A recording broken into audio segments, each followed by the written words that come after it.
하나님의 말씀 고린도후서 4장 16절부터 17, 18절 세 절 말씀입니다.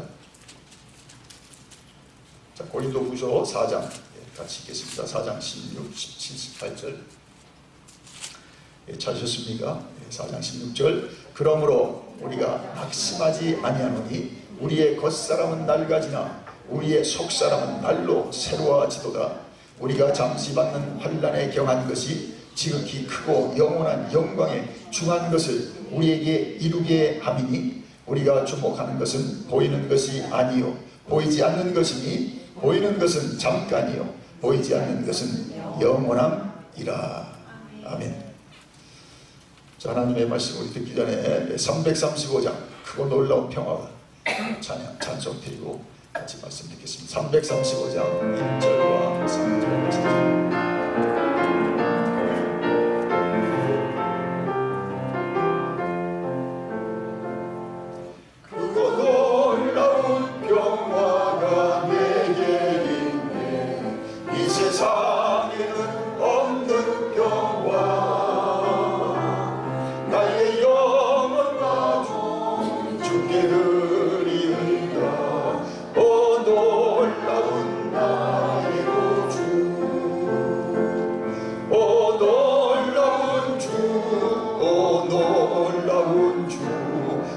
천군과 천사들 경배하네. 나 엎드려서 주 경배하리. 오 놀라운 구주 예수 나의 모든 것 주님께 드리오니 주여 기쁘게 받으시사 주의 나라 위에 성결하옵소서.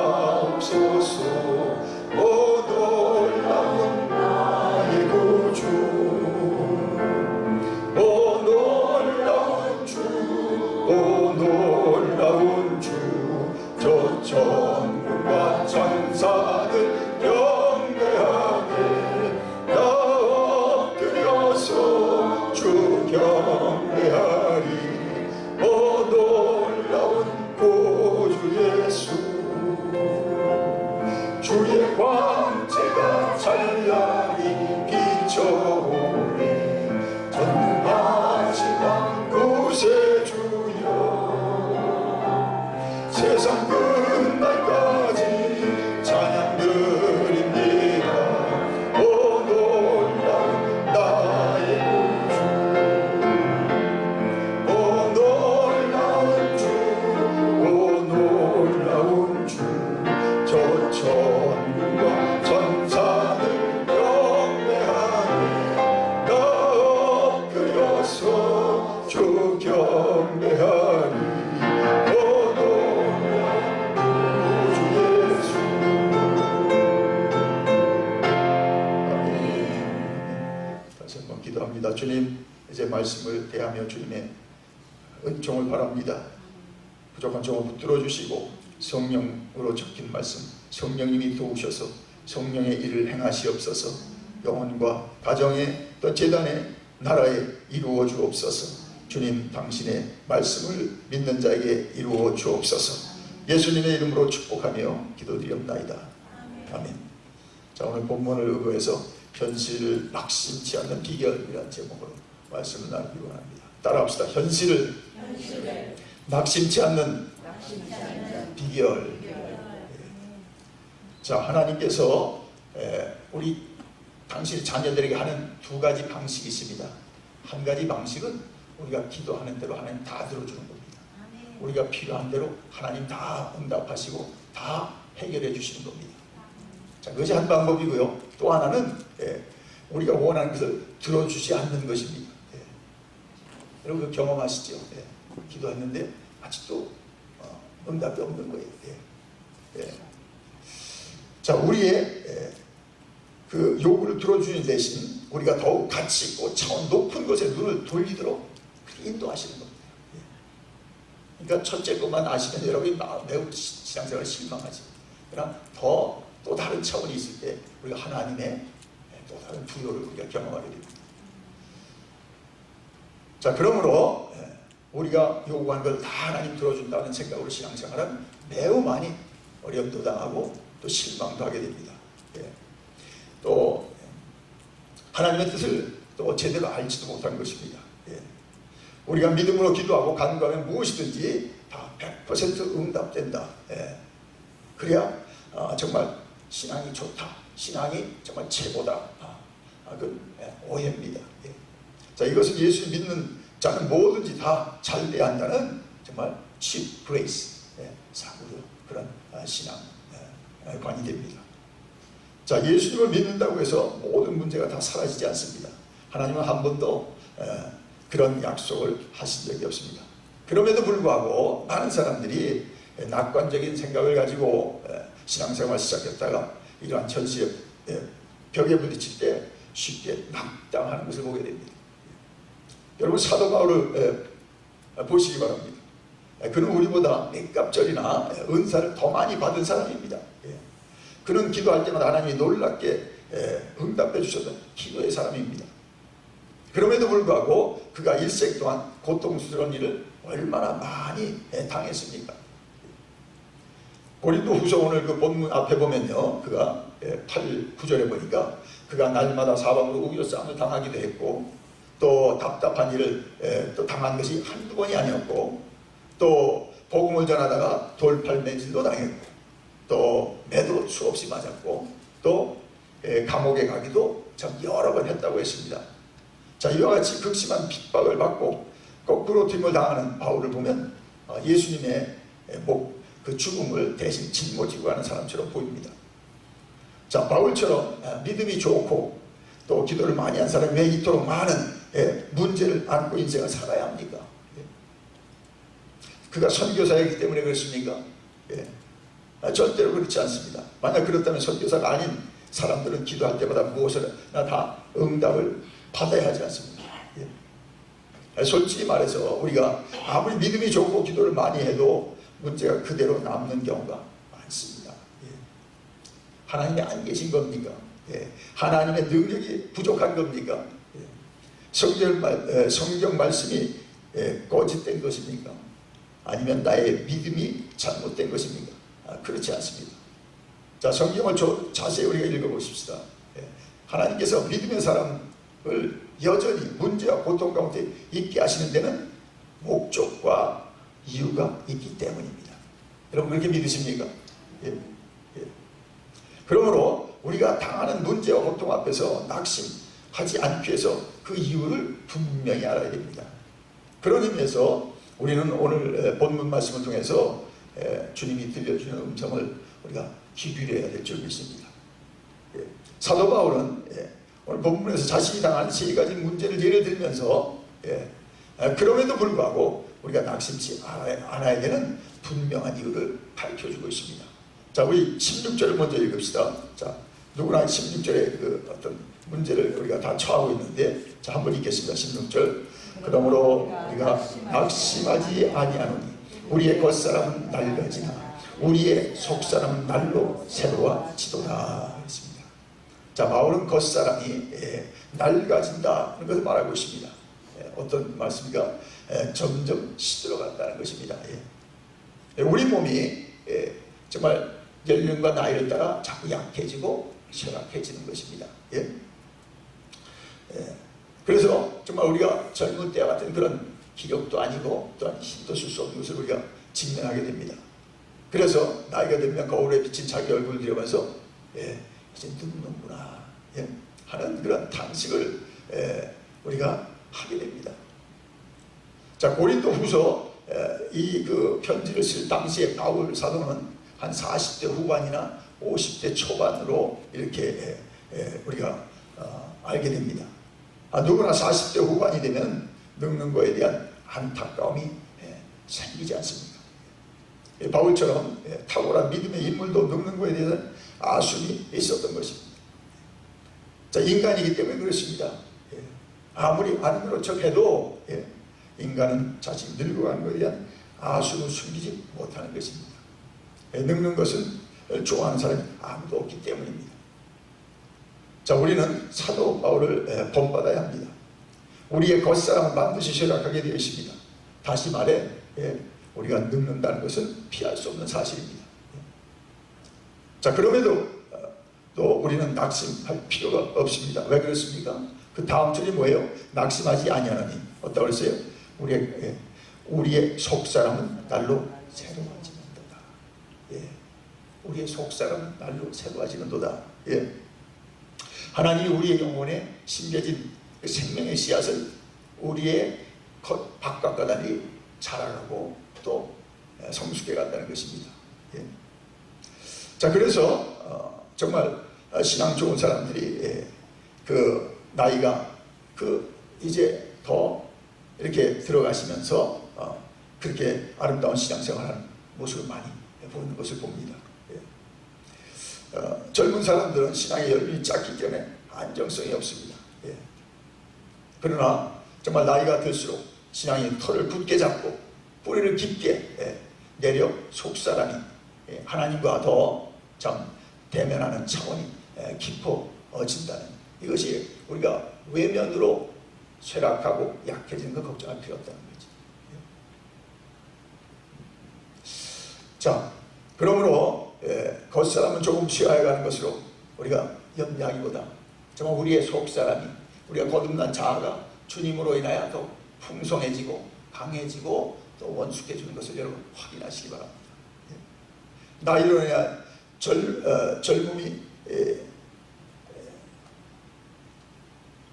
그 서글픔과 젊음을 잃을 것을 서글픔과 탄식으로 감다할지라도 속사람의 세계는 하나님으로 풍성해지는 것입니다.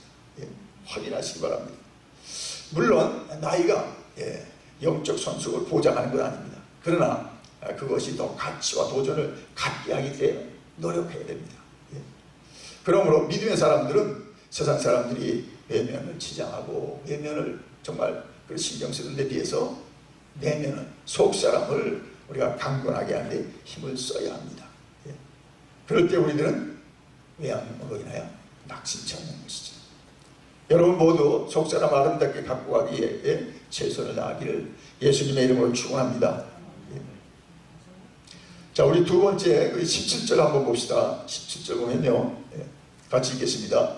우리가 잠시 받는 환난에 경한 것이 지극히 크고 영원한 영광에 충한 것을 우리에게 이루게 함이니 그랬습니다.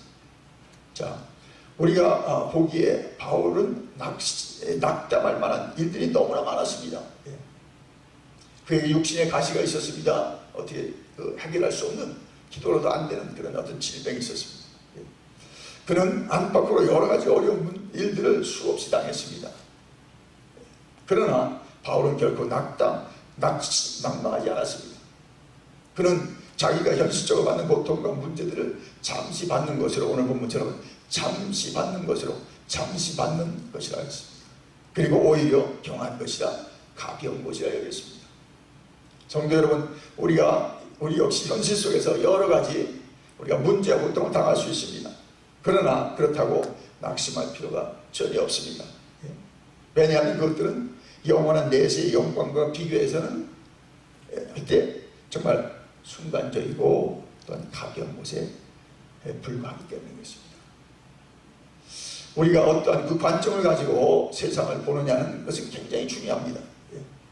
자, 이것은 그림의 배경과 같은 것입니다.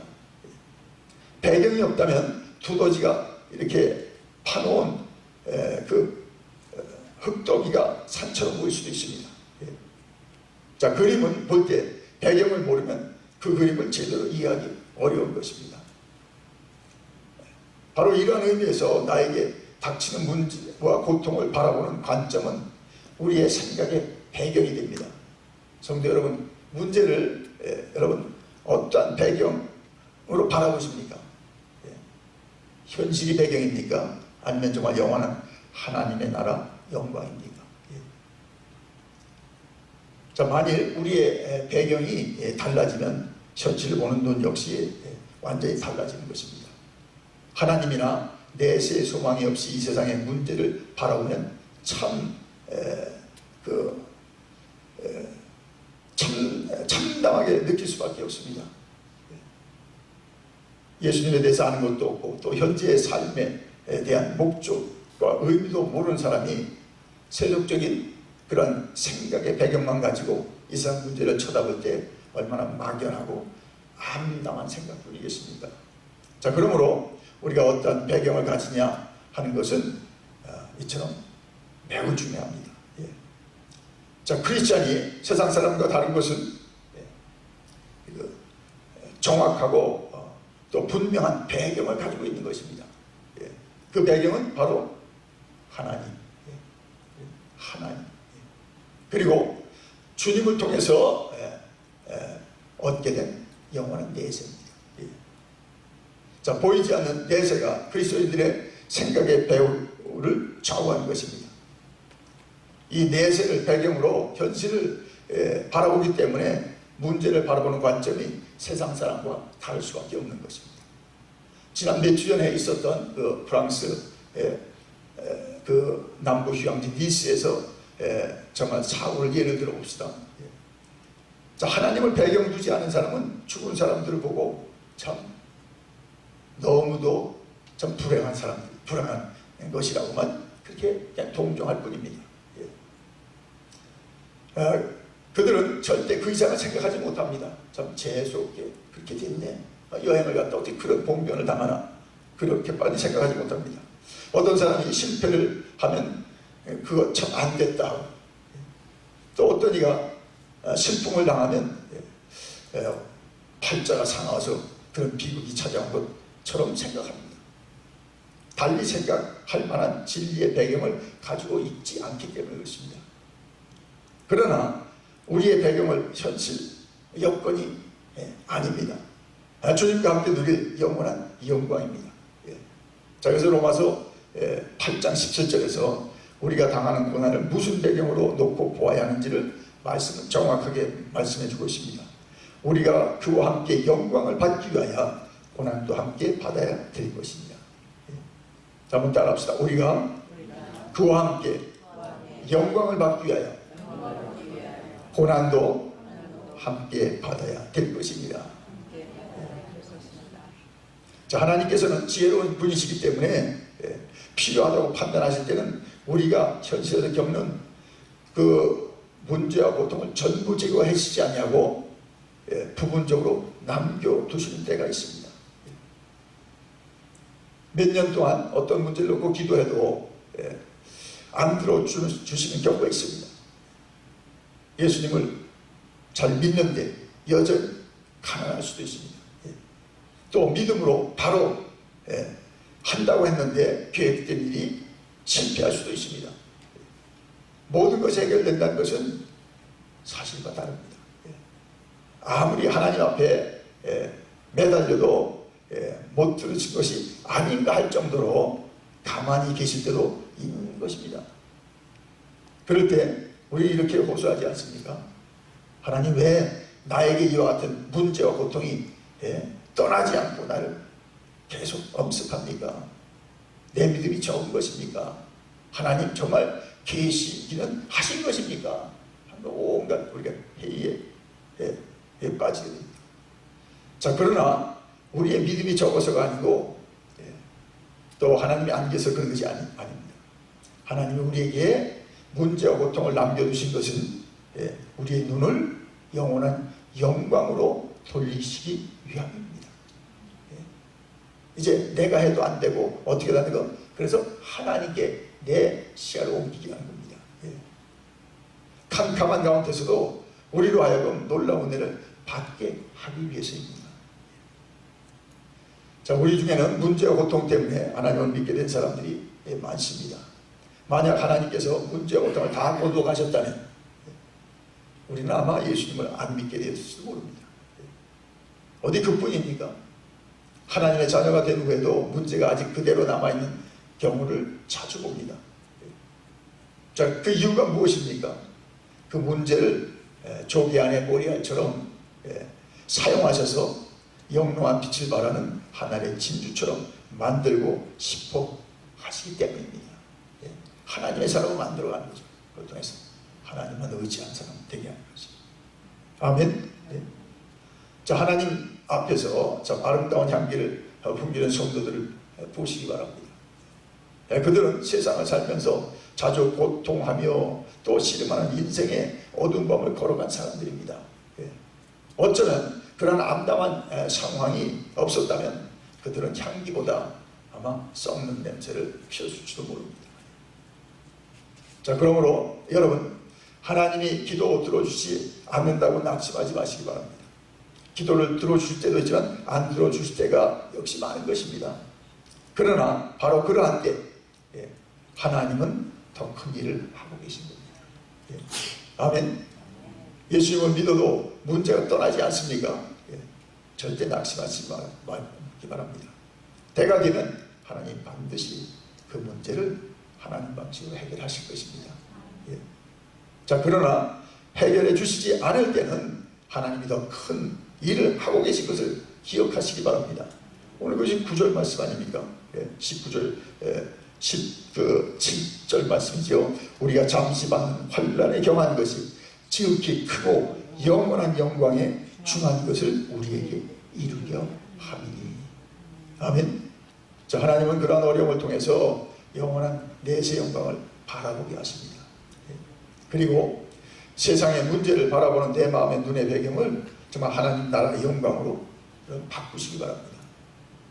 하나님 문제를 통해서 우리를 더 좀 멋있는 그런 찬양을 하나님과 올릴 사람으로 만들어 가시는 것입니다. 더 아름다운 향기를 바라게 하시려고 정말 암담한 상황 속에서도 밀어 넣으신 것입니다. 자, 여러분 이것을 믿고 정말 여러분이 정말 주님을 더 그 모든 것 때문에 의지하시기 바랍니다. 아멘. 자, 세 번째는요 18절인데요 18절 말씀 같이 한번 읽겠습니다. 우리가 주목하는 것은 보이는 것이 아니요 보이지 않는 것이니 보이는 것은 잠깐이요 보이지 않는 것은 영원합니다. 자, 우리들은 모두 정말 눈에 보이는 것을 가지지 못해서 안타까워합니다. 정말 가지고 싶지만은 아무리 애를 써도 가지지 못한 것들이 얼마나 많습니까? 거의 손에 잡을 만큼 정말 안심할 찰나에 오히려 놓치기도 하고 뺏기도 하는 경우를 할 때 얼마나 우리는 정말 낙심이 됩니까?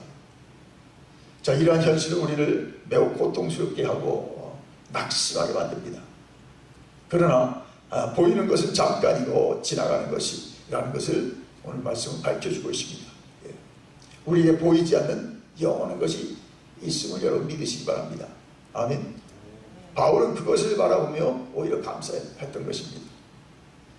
마귀가 광야에서 예수님을 시험할 때 높은 산에서 보여준 것이 무엇입니까? 바로 온천의 아름다운 것들과 또 부귀영화였습니다. 마귀는 눈에 보이는 것을 가지고 예수님을 넘어지려고 하려고 했습니다. 왜냐하면 눈에 보이는 것이 욕심을 일으키기 때문입니다. 안목의 소욕을 부추기는 것입니다. 지금도 사단은 성도들 앞에 이 세상의 아름다운 것들과 부귀영화를 박람회처럼 펼쳐 보이려고 노력합니다. 눈에 보이는 것, 갖고 싶은 것, 또 누리고 싶은 것들을 앞세워서 우리를 유혹합니다. 자칫 우리가 보이는 것만 바라보면 그런 것들을 가지지 못해서 날마다 고통스러워하며 허덕이게 될 수도 있습니다. 그러나 성도 여러분, 눈과 마음을 바꾸시기 바랍니다. 보이는 것에서 눈을 돌려 보이지 않는 것을 바라보시기 바랍니다. 7, 8절에 오늘 그 본문의 말씀에 우리가 주목한 것은 보이는 것이 아니요 보이지 않는 것이니 그랬어요. 보이지 않는 것. 자, 거기 보니까 주목하는 것, 그 주목한다는 그 단어가요 원어에 스코페인이라는 단어인데요, 어떠한 대상에 눈동자를 고정시키고 유심히 보는 것을 말합니다. 주목한다. 자, 옛날 항해하는 선원들은 그런 레이더가 없을 때는요, 야간에 바닷길에 암초가 있는가, 또 육지가 얼마나 가까운지를 살피기 위해서 주변에 있는 모든 불을 껐다고 합니다. 그것도 모자라서 손으로 그 눈을 가려서 별빛까지도 차단하고 유심히 어둠 속을 뚫어지게 쳐다보았다고 합니다. 그렇게 해야만 무엇이 있는지 정확하게 알게 된다는 것입니다. 자, 이것이 주목한다는 것입니다. 지나가는 신기루 같은 현실 속에서 안목의 정욕을 자극하는 많은 그 세상적인 것을 가운데서 하나님의 나라의 것, 영원한 것, 보이지 않는 것을 보려고 우리는 스코페인의 눈을 가져야 합니다. 스코페인의 눈.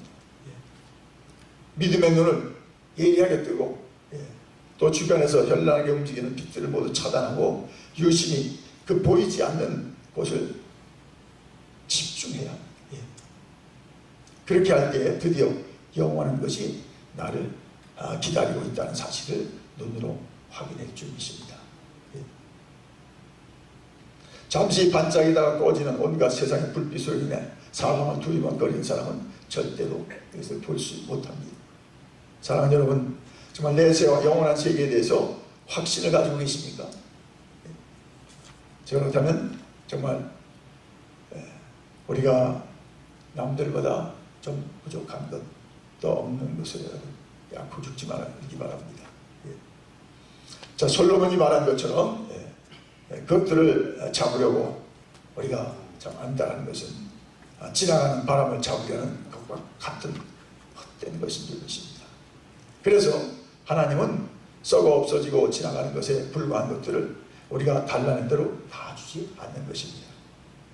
그렇게 함으로써 우리가 보이지 않는 영원한 것에 믿음의 눈을 고정시키고 이 어둠의 세상을 힘있게 전진해가는 아름다운 천국 백성이 되게 하신 줄 믿습니다. 아멘. 자, 말씀을 맺습니다. 사랑하는 여러분, 오랫동안 기도해왔지만 해결의 실마리조차 보이지 않는 고통스러운 문제가 있습니까? 나이가 들어 점점 몸이 또 쇠락한 것에 대해서 걱정이 있습니까? 성취하고 싶었지만 이루지 못하고 또 좌절감에 빠져 있습니까? 절대로 낙심하지 마시기 바랍니다. 하나님의 자녀에게는 그런 것이 문제가 안 됩니다. 우리를 기다리는 영원한 영광을 바라보시기 바랍니다. 겉사람이 후패해도 우리의 속사람이 날로 새로워지기를 도전하시기 바랍니다. 보이는 것은 다 지나가지만 보이지 않는 영원한 것이 우리를 기다리고 있습니다. 그러므로 낙심하지 말고 날마다 그리스도인으로 긍지를 가지고 사시기 바랍니다. 하나님을 찬양하고 용기 있게 사시기를 축원합니다. 자, 이와 같은 은혜가 저와 여러분 모두에게 풍성하기를 예수님의 이름으로 간절히 축원합니다. 기도하겠습니다. 주님, 우리는 세상의 것으로 매우 낙심하고 절망합니다. 주님, 그러나 정말 우리가 우리를 부족하신 주님을 그것 때문에 더욱 의지하고 그것 때문에 바라보길 원합니다. 그것 때문에 정말 말씀 우리가 깊이 깨닫고 현상으로 실망하지 아니하고 우리가 본질로 말씀도 정말 우리가 그리스도께도 마음을 우리가 두고 말씀을 우리가 경청하게 되기를 원합니다. 인도하여 주옵소서. 우리의 겉사람은 낡아지나 우리의 속사람은 날로 새로워지게 하여 주옵소서. 또 우리가 받는 그 환난의 어떤 것이라도 영원한 영광에 비교하면 아무것도 아닌 것을 알고 진정 우리가 어려움 당하는 것으로 지치고 또 상하지 않게 하여 주옵소서.